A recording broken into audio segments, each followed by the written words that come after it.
FMW setting the wrestling world on fire. This is John Watanabe with Eric, Lord of Cream Geller. Stepping into the ring right now, we've got Tanaka. He's an amazing bundle of energy. And, you know, he's going to need it. He's going up against the Gladiator. Look at those pecs. He's a bear of a man. An ex-USA Marine who was stationed here in Japan and went AWOL. The Gladiator learned his technique the hard way.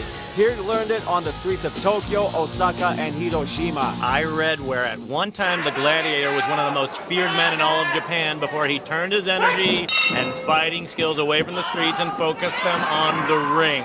Well, I feel a lot safer with him in the ring, I can tell you that. Although Tanaka isn't feeling very safe right now. Look at the beating. I just sense he's going to take. Oh, you sense that, huh? Yeah. I think both of these men are in for a beating, but Tanaka can handle himself, John. He's militarily trained as well, having trained with the Japanese Army, where he served for 3 years. Tanaka, however, was dishonorably discharged for taking part in underground death matches around Tokyo. Where he and the Gladiator first met. That's right.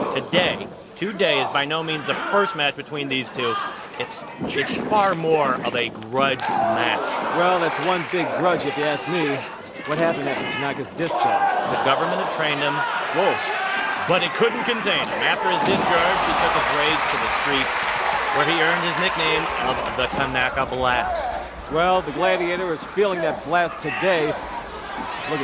Look, Tanaka. He's smaller, but he's got twice the energy and flexibility of the Gladiator. And this is world-class wrestling at its best. Two contenders, evenly matched, and these two are destined to offer us an unforgettable match. That's right, Eric. And, you know, U.S. fans are very familiar with these two. I mean, they're fighting here in Japan, and they've also carried their feud into the U.S. as well. In fact, both of these men exchanged the same championship. They both held the championship in the Philadelphia-based promotion. Where they're hardcore, they're extreme, but we take hardcore and extreme to a new level, a whole new school of wrestling like you've never seen before. FMW wrestling. We like to take it out of the ring and into the audience. Yeah, let's our fans have a little fun with this. I'd hate to have that front row seat right there. I've actually got a friend in the audience. I promised him some seats. And don't forget the weapons. That is perfectly legal. I want to point that out. Everything in FMW is perfectly legal. Here is a martial arts weapon. It has been cataloged and used for thousands of years. You know, it's not like the old days in wrestling where if a wrestler used a chair on another wrestler, that wrestler who used it got disqualified. Nuh-uh. You got to expect it here in FMW. Ooh, clothesline. Nice power move by the powerful Mike Awesome, a.k.a. the Gladiator. The Gladiator has quite a wealth of power in his array. He's over 6'5", 325 pounds. Former linebacker at Ohio State, played for Woody Hayes in his last team, went to the Peach Bowl. Tremendous. You could see that move right there, how he used to take on running backs. Please. Oh, my goodness. I don't know where you get this football expertise from, but I actually had a stint. I played with the Vikings back in '82. I was a place kicker, and I also used to play on special teams. yeah, I got out of it. That's fine, water boy, that's fine. And, you know, Mike Awesome, the Gladiator, whoa, nice drop kick. Usually when you think of big men, you think of them as being slow and lumbering and clumsy. Not so with this guy. I mean, he has strength and power, but he has the quickness and agility as well. Except he's not quick enough to get out of that headstand into the ropes I see right now. Well, there we go.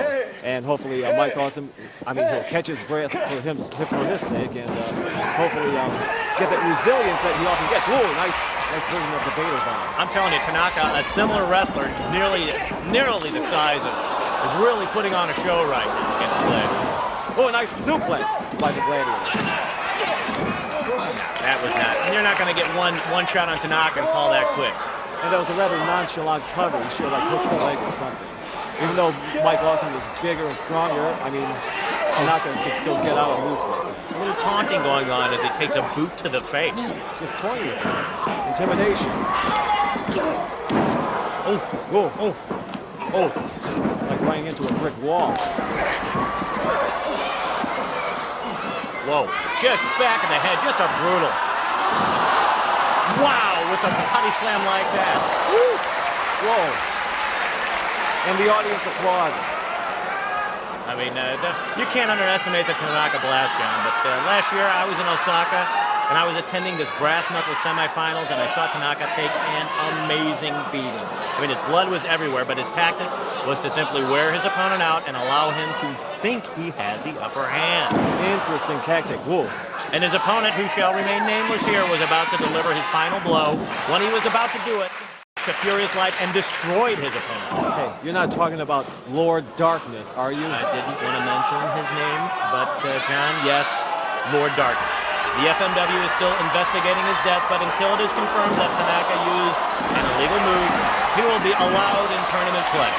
Well, he may have more time than he originally bargained for, Eric, because Gladiator is making Tanaka's blast seem more like a puff of smoke. In a word, brutal. Whoa, whoa, look at that. That is an acrobatic move worthy of some of them. How the Gladiator popped out of that move is unknown to me. Really had a lot of leverage on there, Tanaka. Nice roll-up for a pin by Tanaka. 1, 2, 2 count. He really worked that rolling cradle. These are maximizing his leverage over the big man, using it to his advantage, Tanaka. He's got to use everything he can against his bigger, more powerful man. You know, this audience here in attendance today in Japan, I mean, they're slightly more conservative than other wrestling crowds we've seen. It's not like the old 1970s Southern days where grannies would get up from their chairs with their false teeth spilling out onto the floor. I mean, it's not like those old days. I think these fans are more appreciative in a more conservative way of the true athleticism. Well, that's what FMW is marked as. It's a scientific, powerful league. It takes advantage of martial arts and wrestling, hence the name. Oh, nice power move there by Tanaka. 1, 2, 2 count. Tanaka is again showing a million resiliency like I rarely see when he's taking on this bigger man, but how's that for you? I've seen this move before. And he got out of it. See, you never know what's going to happen. I think this contest is kind of like a tennis match, the reactions of the crowd. I mean, it's going back and forth. You never know what's going to happen. How about a forearm smash to the face? That's a little bit of Gladiator's own treatment. Whoa. He needed a little extra momentum, got it off the ropes, generating a little more steam. 3 of them, that's 3. There's 3 strikes and the Gladiator is still not out. I mean, I've seen this before. I think Tanaka is out of his blast. I mean, he's no longer a light summer breeze. And now the Gladiator is coming in with the flapjack move. I sense that. And that's all he needs. That's all he needs. It's the power bomb. The power bomb. 1, 2, 3. That's it. You're a winner with the power bomb. Like Awesome, the Gladiator.